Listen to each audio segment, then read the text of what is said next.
नमस्कार. इयत्ता 9वीच्या विद्यार्थ्यांचं नितीन करडुळे पाटील या यूट्यूब चॅनल मध्ये मनपूर्वक स्वागत. काल आपण मॅथमॅटिक्स पार्ट 2 म्हणजे जॉमेट्रीचा पहिला सेशन पहिला चॅप्टर सुरू केलेला आहे. बेसिक कॉन्सेप्ट्स इन जॉमेट्री परवा चालू केलेला आहे. काल आपण प्रॅक्टिस सेट 1.1 सोडून पूर्ण केला होता. Today we start the next point. Before 2 days, we start the basic concepts in geometry. In these basic concepts in geometry, we learn about how to find out the distance between 2 points. What is meant by coordinates of point? What is meant by betweenness? These concepts we learn. How to find out the distance between 2 points. To subtract the smaller coordinate from the bigger coordinate. And we find the distance between 2 points. After that we learn about betweenness, which point is between in other 2 points, and depend on these two concepts we solve the exercise number 1.1. Today we learn about some concepts and depend on that we solve the exercise number 1.2. What we learn today? Today we learn what is meant by line segment. What is meant by line segment? Some points, some concepts are right on the board, and we explain what is meant by all these concepts. First of all, we learn about line segment.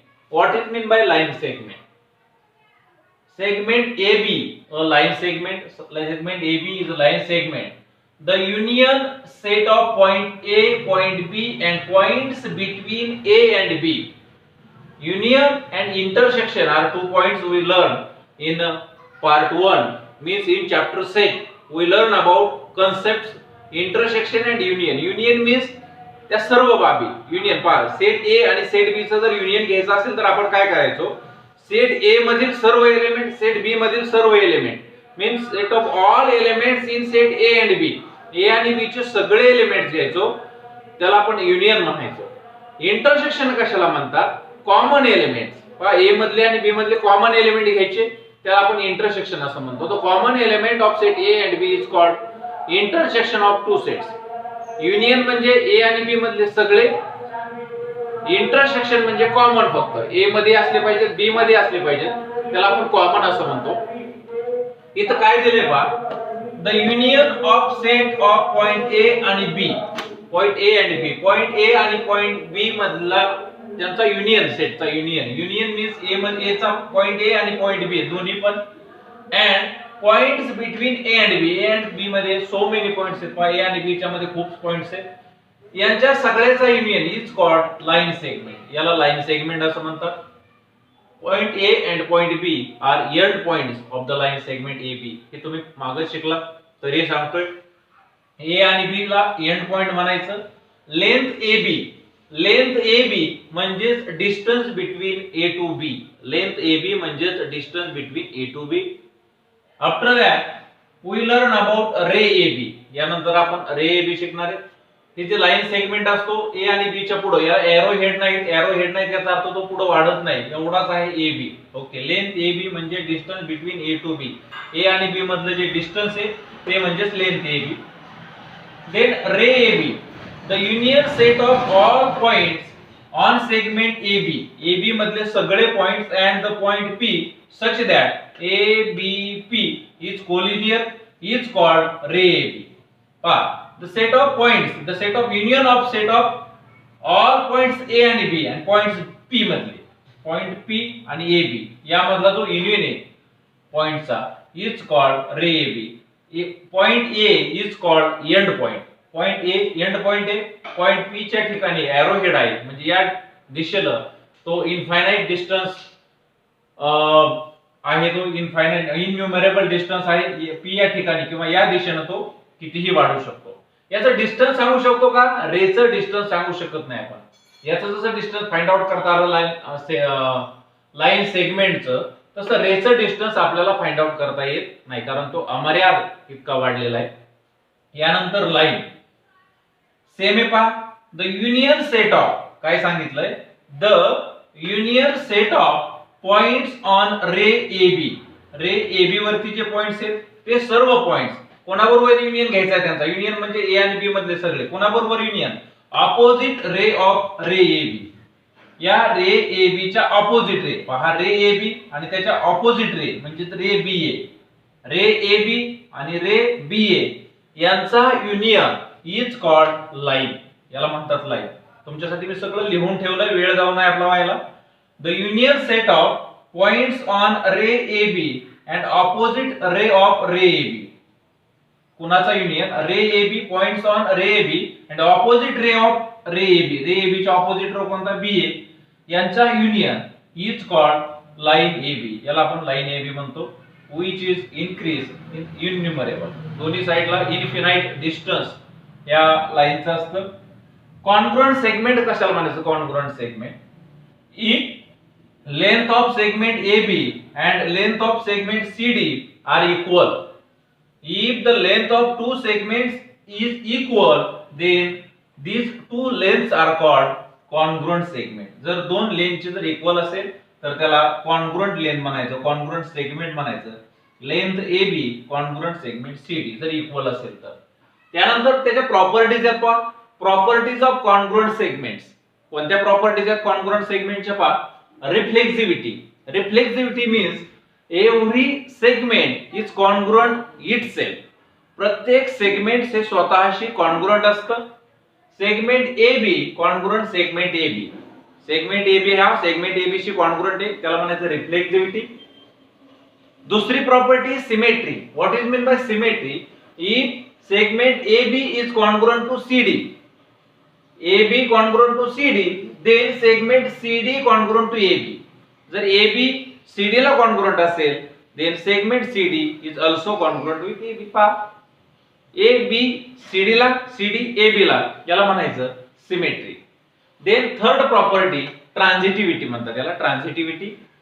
If AB is congruent segment CD, segment AB congruent segment CD, segment CD congruent segment EF, AB ला congruent CD, CD ला congruent EF, then AB congruent EF, then AB congruent EF, याला म्हणायचं transitivity. आपण शिकलो पहा, पहिला त्रिकोण दुसऱ्या त्रिकोणाशी एकरूप असेल, दुसरा तिसऱ्याशी एकरूप असेल तर पहिला त्रिकोण तिसऱ्या त्रिकोणाशी एकरूप असतो.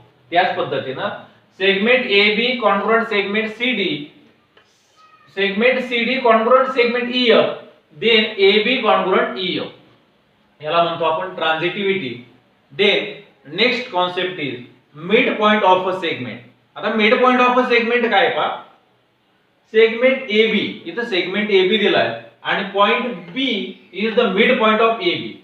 जर सॉरी काहीतरी चुकीचं वाक्य केलंय, this is a segment AB and point M is the midpoint of AB. Point हा मिड पॉइंट आहे AB चा.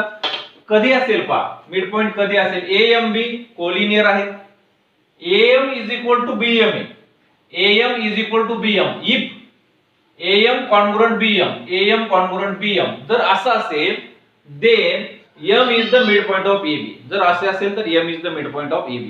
M हा AB चा मिडपॉइंट असतो. एक्सरसाइज मध्ये यावरती क्वेश्चन कसा येतो पहा, AM दिलेला असेल, AB फाइंड आउट करायचं असेल, कसं करावं लागेल AB find out, AB is equal to 2 into AM.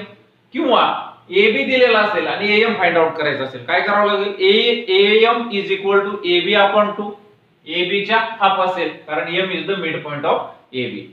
हे सगळं झालेलं आहे आपलं. Okay, comparison of segments. Next point काय, comparison of segment. If segment AB and segment CD are two segments, if AB is less than CD, दिसताना दिसतंय, AB is less than CD, then it is written as, ते कसं लिहितात, it is written as AB is less than CD, or आणखी कसं लिहितात, CD is greater than AB. दोन्ही पैकी कसंही लिहू शकतो आपण, AB is less than CD or CD is greater than AB, यापैकी कसंही लिहू शकतो पहा. Then next point, perpendicular of segment. If AB is a line or line segment of or ray, पहा AB लाइन असू द्या, लाइन सेगमेंट असू द्या, नाहीतर रे असू द्या. CD सुद्धा रे असू द्या, लाइन सेगमेंट असू द्या, नाहीतर लाइन असू द्या. If segment AB is perpendicular to CD, पहा AB जर CD ला परपेंडिकुलर असेल then CD is also perpendicular to AB. AB CD ला परपेंडिकुलर असेल तर CD सुद्धा AB ला परपेंडिकुलर असतो. Segment AB is perpendicular to line CD. हा सेगमेंट जर AB लाईन CD ला परपेंडिकुलर असेल, then segment AB is also perpendicular to ray CD. हा रे CD जरी असेल, या बाजूला एरो हेड नसेल, रे असेल CD, तरी सुद्धा तो परपेंडिकुलर असतो. म्हणजे लाईन असू द्या, लाईन सेगमेंट असू द्या, नाहीतर रे असू द्या. If CD is perpendicular to AB, AB is perpendicular to CD. ज्या ठिकाणी परपेंडिकुलर असतो त्या ठिकाणी 90 डिग्रीचा अँगल असतो. देन नेक्स्ट पॉइंट आहे distance of a point from a line. एखाद्या लाईन पासून एखाद्या पॉइंटचं डिस्टन्स कसं फाइंड आउट करायचं ते पहा. If CD is perpendicular to AB, पहा CD is perpendicular to AB and point D lies on the segment AB. Point D हा segment AB वरती आहे. CD is perpendicular AB, CD perpendicular AB. Then distance between point C and line AB आपल्याला कसं find out करता येईल. Distance between point C and AB हे असं असतं, लेंथ CD म्हणजे CD ची length CD is equal to distance between point C and line AB. हे पहा CD ची जे लेंथ असेल, समजा CD हे अंतर जर A आहे, हेच दिले तुमच्या पुस्तकामध्ये, CD हे अंतर जर A असेल, then point C is the किंवा distance between point C and AB is equal to A येईल. पहा distance between point C and AB is A. त्याला आपण असं म्हणू length CD is equal to A. अशा पद्धतीचे हे पॉइंट्स होते. हे पॉइंट्स मी तुम्हाला सगळे समजावून सांगितले. परत एकदा ऐकू शकता तुम्ही, काही अवघड नाही. Then we solve exercise. आता आपण एक्सरसाइजला सुरुवात करूया. Okay, we start. First question आता आपण सॉल्व करूया. काय क्वेश्चन आहे पहा. Here are some points and coordinates are given. A, B, C, D, E are 5 points and their coordinates are given. Coordinate of A is -3, coordinate of B is 5, coordinate of C is 2, coordinate of D is -7, coordinate of E is 9. Here 5 coordinates are given. Decide the pairs of segments given below are congruent or not. We have given 3 pairs of segments and they are congruent or not. We decide. आपल्याला decide करायचे ह्या ज्या 3 pair दिल्या त्या congruent आहेत किंवा नाही हे आपल्याला डिसाइड करायचे. Then how to decide. First of all we find the length or find the distance between D to E and A to B. After that we decide the segments are congruent or not. सुरुवातीला आपल्याला यातनं distance find out करावं लागेल. नंतर आपल्याला ते congruent आहे का नाही सांगता येईल. पहा आपण सुरुवातीला फाइंड आउट करू. सोल्युशन कसं करायचं ते सांगतो. Segment DE, segment DE is equal to, segment DE म्हणजे काय, distance between D to E. पहा सेगमेंट DE म्हणजे काय, distance between D to E. अगोदर एकदा D to E find out करून घ्यायचं, नंतर A to B find out करायचं. ते जर इक्वल आलं तर ते सेगमेंट्स आर कॉन्ग्रुएंट, नाही इक्वल आलं तर सेगमेंट्स आर नॉट कॉन्ग्रुएंट. आपण फाइंड आउट करून घेऊ. कालच्या पद्धतीने आपण डिस्टन्स फाइंड आउट करत होतो त्याच पद्धतीने फाइंड आउट करणार आहे. The coordinate of point D, पहा the coordinate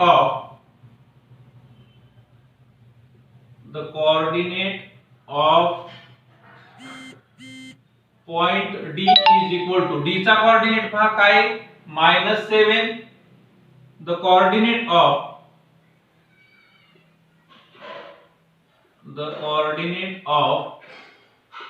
point E is equal to, E चा कोऑर्डिनेट काय पहा 9. कोण कोणापेक्षा ग्रेटर आहे पहा, 9 is greater than -7, 9 is greater than -7. therefore आपण डिस्टन्स काढून घेऊ. therefore distance between D to E is equal to, काय करायचं, स्मॉलर कोऑर्डिनेट मायनस करायचा, लार्जर कोऑर्डिनेट मधून 9 -7 is equal to 9 minus plus, खाली लिहितो मी. Okay, distance between D to E is equal to 9 minus काय होईल, +9 + 7, 9 + 7 झालं 16. याला आपण इक्वेशन 1 असं नाव देऊ. यानंतर आपण काय करणार आहेत, नाव डिस्टन्स बिटवीन आपण सेगमेंट AB चं काढणार आहेत. याला आपण असं लिहू, segment AB is equal to distance between A to B इथं लिहितो मी आता द कोऑर्डिनेट ऑफ ए आणि बी चे कोऑर्डिनेट घ्यावे लागतील आपल्याला पहा. द कोऑर्डिनेट ऑफ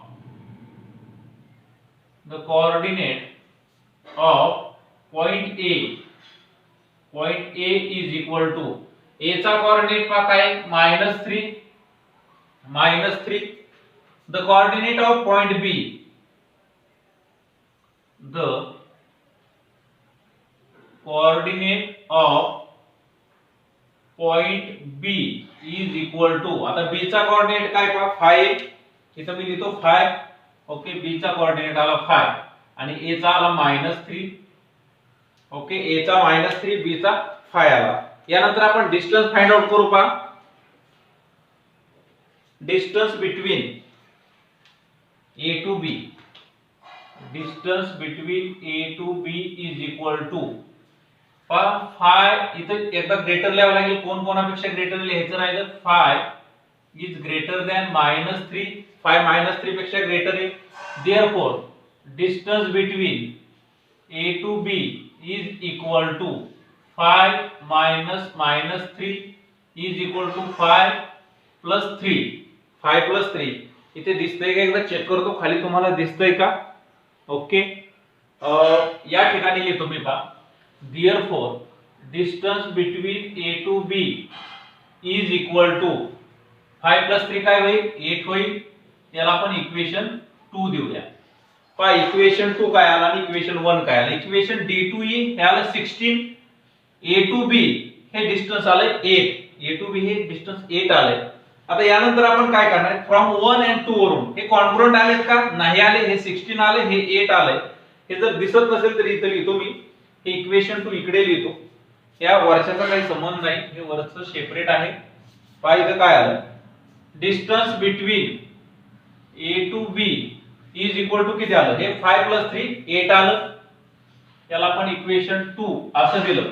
इक्वेशन 2 दिल्यानंतर फ्रॉम 1 and 2 वरून काय कळलं? From 1 and 2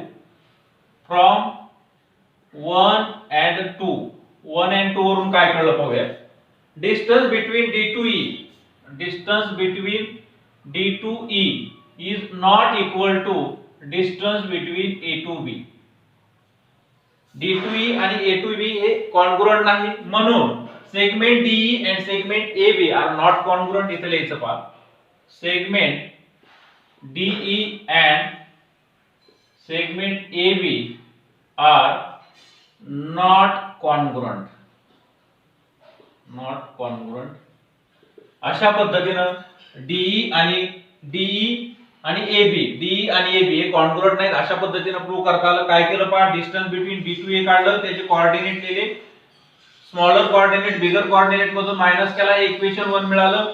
A to B find out करताना काय केलं, तसंच केलं, कोऑर्डिनेट काढले, स्मॉलर कोऑर्डिनेट बिगर कोऑर्डिनेट मधून मायनस केला, 5 -3 8 आलं. फ्रॉम 1 and 2 वरून D to E is not equal to distance between A to B आलं. Therefore segment DE segment AB are not congruent. अशा पद्धतीने आपल्याला मिळालं. यानंतर सेकंड आणि थर्ड आपण सॉल्व्ह करूया.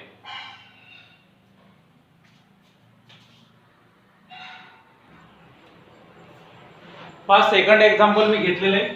सेकंड एक्झाम्पल आहे सेगमेंट BC आणि सेगमेंट AD. हे सेकंड एक्झाम्पल आहे BC आणि AD. मी बरसं लिहून ठेवले तुमच्यासाठी, वेळ वायाला जाऊ नये आपला म्हणून मी लिहून ठेवले.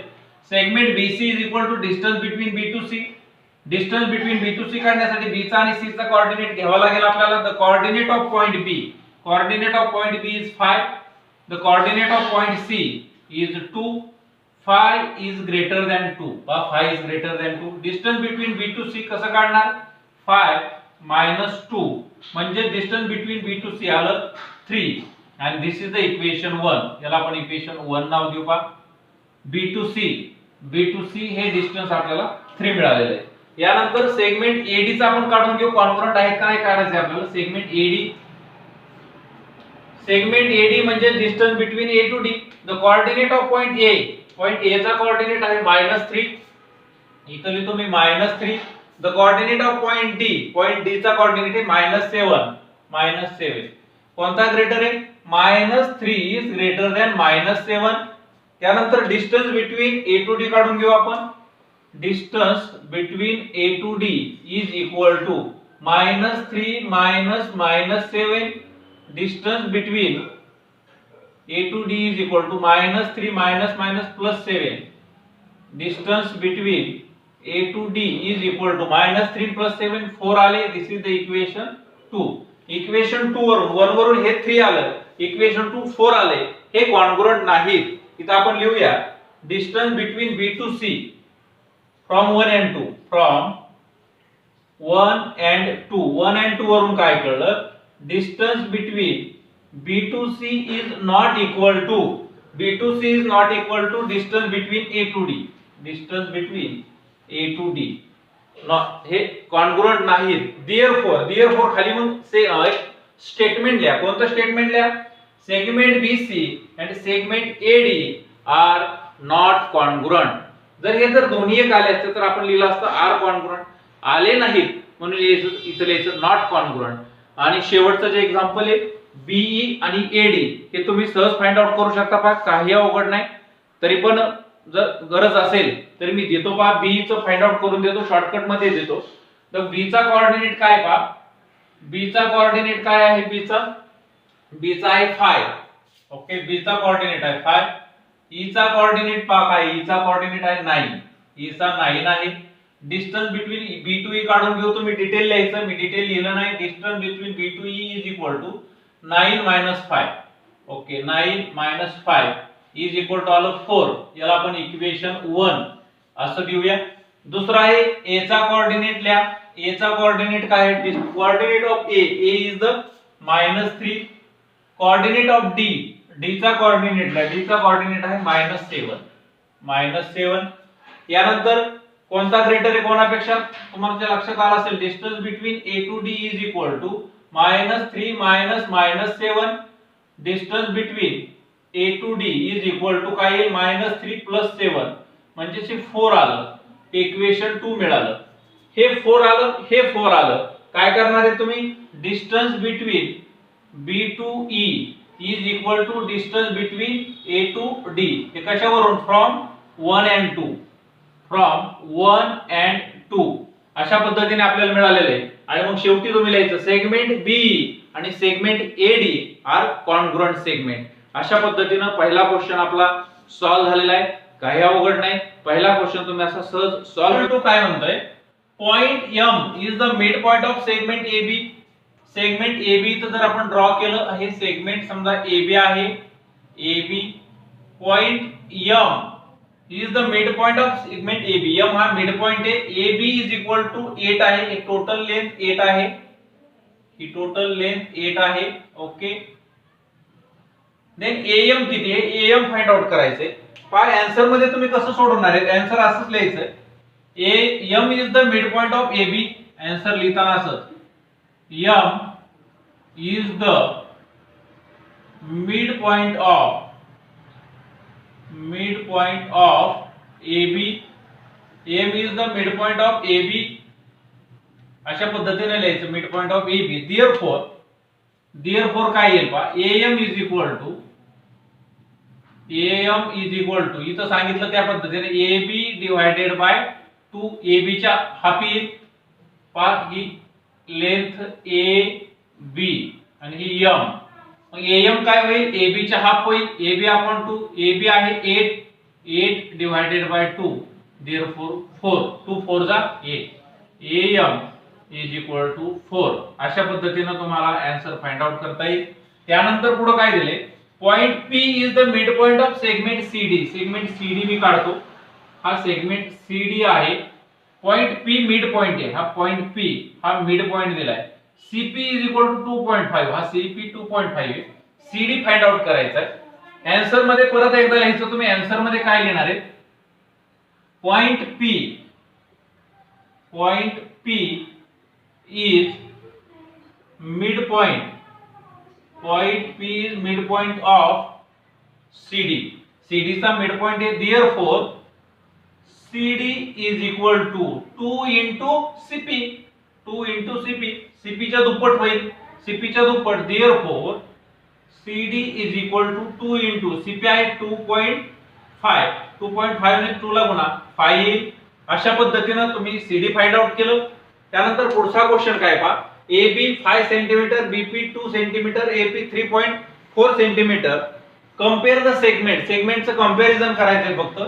काय करायचं, गिव्हन इन्फॉर्मेशन एकदा लिहायची आणि गिव्हन इन्फॉर्मेशन लिहिल्यानंतर पहा AB is equal to 5, BP is equal to 2, then AP is equal to 3.4 centimetre. Comparison करा कोण कोणापेक्षा ग्रेटर आहे. 5 is greater than 3.4 is greater than 2. यानुसार कंपॅरिझन करा. 5 कोण आहे, AB इज ग्रेटर दॅन 3.4 कोण आहे, AP is greater than BP.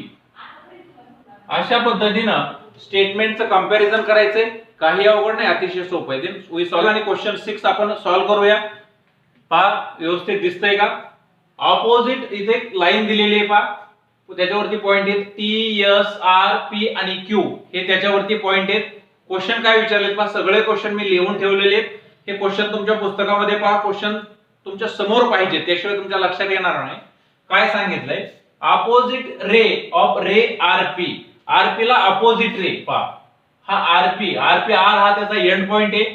RP याला अपोजिट रे, RP ला अपोजिट रे RS होईल, RT होईल. दोन्ही पण रे अपोजिट आहेत. इथे लिहितो मी रे RS पहा, रे RS अँड रे RT पहा, अपोजिट रे ऑफ RP ला अपोजिट रे RS होईल, RT होईल. अशा पद्धतीने अपोजिट रेज असतात. Intersection of set of ray PQ and ray RP. Intersection म्हणजे काय, कॉमन पॉइंट. कोणामधले कॉमन, रे PQ म्हणजे हा इकडे चाललेला, इथून पुढे PQ. रे RP म्हणजे या ठिकाणाहून आलेला, हा या ठिकाणाहून आलेला RP. मग मला सांगा यांचा इंटरसेक्शन घ्यायचा आहे. इंटरसेक्शन म्हणजे काय, दोन्ही मध्ये पण असलं पाहिजे. जर PQ जर म्हटलं मी तर RP चा भाग, हा भाग त्याच्यामध्ये येणार नाही, P हा एंड पॉइंट होईल त्याचा. पण जर मी RP म्हणलं तर हा इनफायनाइट डिस्टन्स पर्यंत काय होतोय, वाढतोय. म्हणजेच रे RP हा काय होईल, त्याचा इंटरसेक्शन होईल. सॉरी, कॉमन सांगायचं आहे, कॉमन. ओके, सॉरी मी युनियन सांगत होतो. Okay, intersection of set ray PQ आणि RP याचा इंटरसेक्शन सांगायचा. इंटरसेक्शन म्हणजे काय, दोन्हीत पण असला पाहिजे. मग PQ आणि RQ पहा, PQ आणि RP या दोन्ही मध्ये असणारा भाग. RP जरी म्हटलं तर RP पुढे चाललाय, म्हणजे PQ हा त्याच्यामध्ये इन्क्लूड आहे. आपल्याला जो कॉमन आहे तेवढाच घ्यायचा आहे. म्हणजेच रे PQ याचा आन्सर काय येईल, रे PQ is the intersection. PQ हा इंटरसेक्शन होईल. कोणाचा इंटरसेक्शन, आपण सेट मध्ये शिकलो ते इंटरसेक्शन. PQ आणि रे RP यांचा इंटरसेक्शन काय होईल, इंटरसेक्शन म्हणजे दोन्ही मध्ये पण तो पॉइंट्स असले पाहिजेत. मग PQ चे पॉइंट, रे PQ चे पॉइंट हे रे PQ मध्ये पण आहेत, रे RP मध्ये पण आहेत. म्हणून रे PQ हा इंटरसेक्शन होईल, लक्षात घ्या. यानंतर युनियन सांगायचा आहे. Union set of ray PQ आणि रे QR. ओके, हे पुस्तक मी तुम्हाला समजावून सांगण्यासाठी. इथं काय दिलंय, रे PQ म्हणजे या ठिकाणी चाललेला हा रे PQ. रे QR म्हणजे या ठिकाणाहून इकडे आलेला हा रे QR. काय सांगितलंय, त्याचा युनियन घ्यायचा आहे. युनियन म्हणजे काय, यामधले पण सगळे पॉइंट, त्यामधले पण सगळे पॉइंट. म्हणजे रे PQ मधले सगळे पॉइंट आले पाहिजेत, रे QR मधले सगळे पॉइंट आले पाहिजेत. PQ मधले सगळे पॉइंट, QR मधले सगळे पॉइंट हे लाईन QR मध्येच येतील. त्यासाठी मला लाईन QR घ्यावा लागेल. म्हणजे त्याचा युनियन काय येईल, लाईन QR ही त्याची युनियन येईल, लाईन QR. कारण लाईन QR मध्ये PQ चे सगळे पॉइंट येतील, QR चे सगळे पॉइंट येतील. म्हणून त्याचा युनियन काय येईल, line QR is the union of ray PQ आणि रे QR. PQ आणि QR चा युनियन येईल लाईन QR. पुढचा पॉइंट आहे, state the rays which segment QR is the subset. QR हा सेगमेंट सबसेट आला पाहिजे. सेगमेंट म्हणतोय मी, सेगमेंट QR. सेगमेंट म्हणजे या ठिकाणी एंड झालाय आणि R या ठिकाणी एंड झालाय. हा जो QR सेगमेंट आहे हा त्याचा सबसेट असला पाहिजे. कोणाकोणाचा सबसेट येईल, हा सेगमेंट QR कोणाकोणाचा सबसेट येईल, कोणाकोणाचा सबसेट येईल, रे QR चा सबसेट येईल. सबसेट म्हणजे त्यातले सगळे पॉइंट मेन सेट मध्ये असले पाहिजेत. मग रे QR यामध्ये सेगमेंट QR चे सगळे पॉइंट्स येतील. कोणाकोणाचा सबसेट येईल पहा, रे, इथं लिहितो मी पहा लाल ह्याच्यामध्ये तुम्हाला दिसेल, रे QR रे क्यू आर. आणखी कोणाचा सबसेट येईल? रे क्यू एस.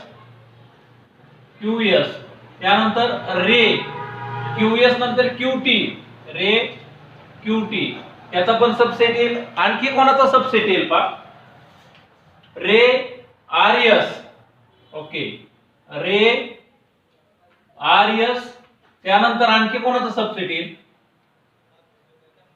ओके, एक मिनिट. रे आर क्यू, पहा रे आर क्यू म्हणायचे मला, रे आर क्यू. त्यानंतर ray S Q, ray S Q, ray S Q. त्यानंतर आणखी कोणाचा क्यू आर हा सबसेट येईल? Ray T Q, ray T Q. आणखी कोणाचा सबसेट येईल? Line Q R, line S Q, त्यानंतर line T Q, line S Q. ह्या सगळ्याचा सेगमेंट क्यू आर हा सबसेट येईल. पहा मी काही उदाहरण सांगितले तुम्हाला, त्या उदाहरणाच्या आधारे क्यू आर हा सेगमेंट कोणाकोणाचा सबसेट येईल तुम्ही सांगू शकता. रे क्यू आर चा सबसेट येईल रे क्यू एस चा, रे क्यू टी चा. त्यानंतर रे आर क्यू चा, रे एस क्यू चा, रे टी क्यू चा. ह्या सगळ्याचा सेगमेंट क्यू आर हा सबसेट येईल. त्यानंतर पुढचा क्वेश्चन आहे, opposite rays with common end point R. R या ठिकाणी एंड पॉइंट झाला पाहिजे असे अपोजिट रे सांगायचे आर या ठिकाणी. पहा ray R P, ray R S, ray R P, ray R S. पहा ray R P and ray R S, common end point R पाहिजे असे रेस सांगा. आर पी आर एस होईल, R Q R T होईल. तुम्ही किती पण सांगू शकता की त्याचा कॉमन एंड पॉइंट फक्त आर आला पाहिजे असे रेस तुम्हाला सांगायचे. आर पी आर एस होईल, आर टी आर क्यू होईल असे रेस तुम्हाला सांगता येतील ज्याचा कॉमन एंड पॉइंट आर आहे. Rays of common end point S, S end point असणारे सांगायचे तुम्हाला rays S T S R. Okay, ray S T and ray S R. पहा एस टी आणि एस आर, एस टी इकडे S R इकडे, हा common end point त्यांचा S झाला. त्यानंतर पुढे काय सांगायचंय? Intersection of ray S P and S T. Ray S P इकडे चाललाय, रे एस टी इकडे चाललाय. त्यांचा इंटरसेक्शन सांगायचं म्हणजे कॉमन पॉइंट. मग या दोन्ही मध्ये एस पी आणि एस टी मध्ये कॉमन पॉइंट फक्त एस येईल. पहा एस हा फक्त कॉमन पॉइंट येईल. त्यांचा इंटरसेक्शन म्हणजेच कॉमन पॉइंट घ्यायचा आहे. म्हणजे इथं आपण याचं उत्तर लिहू पॉइंट एस. याचं उत्तर काय येईल? फक्त point S. Point S is the intersection of ray S P आणि एस टी. एस पी आणि एस टी चा इंटरसेक्शन फक्त पॉइंट एस येईल. आणि यानंतर लास्ट क्वेश्चन आहे. पहा लास्ट क्वेश्चन या ठिकाणी लिहून ठेवलाय. या ठिकाणी नंबर लाईन ओढलेली. ऑब्झर्व करा, हा ए बी मध्ये 2 लिहिलाय, 2 इथं लिहिलाय म्हणजे इथं काय येईल? 1. इथं 2 आहे, इथं येईल 3. या ठिकाणी डी, ते चुकलाय मला वाटतं. डी काय आहे पाहूया, मला पाहू द्या. ओके, इथे पॉइंट वाढवावी लागेल थोडीशी, ही इथं वाढवतो मी. हा पॉइंट डी इथं आहे. डी इथं घेतल्यानंतर इथं फी आहे. पहा इथं फी. ओके, डी दिला 6 म्हणजे हा काय आहे? 5 आहे. इकडे काय इथं -1 येईल, इथं -2 येईल, इथं -3 येईल, इथं -4 येईल, इथं -5 येईल. यानंतर क्वेश्चन काय आहे? आपले question points which are equidistance from point B. B पासून इक्विडिस्टन्स असणारे पॉइंट लिहायचे. बी पासून इक्विडिस्टन्स. पहा बी पासून इक्विडिस्टन्स. इकडे 2 युनिट वरती काय आहे? Point C. इकडे 2 युनिट वरती काय आहे? Point A. मग इथं आपण लिहू शकतो point A and point C. Okay, point A and point C. Point A आणि पॉइंट सी कोणापासून इक्विडिस्टन्स आहेत? पॉइंट बी पासून. पॉइंट बी पासून इक्विडिस्टन्स असणारे पॉइंट लिहायचे होते आपल्याला. बी पासून समान अंतरावर असणारे सी आणि ए हे समान अंतरावर आहेत. पॉइंट ए आणि पॉइंट सी. पुढचं काय? Pair of points. जोडी लिहायची आहे. Pair of points equidistance from point Q. Q पासून इक्विडिस्टन्स असणारे जोड्या लिहायच्या. पहा क्यू पासून इक्विडिस्टन्स एल आणि यू आहे. इथं लिहितो मी. पहिली पेअर लिहितो. पॉइंट क्यू पासून you and L. Point you and point L. दुसरी पेअर लिहायची. पहा सेकंड पेअर लिहा म्हणतात. आणखी पेअर लिहा. क्यू पासून इक्विडिस्टन्स असणारे आर. पहा 2 युनिट अंतरावर आर आहे, 2 युनिट अंतरावर पी आहे. Point R and point P.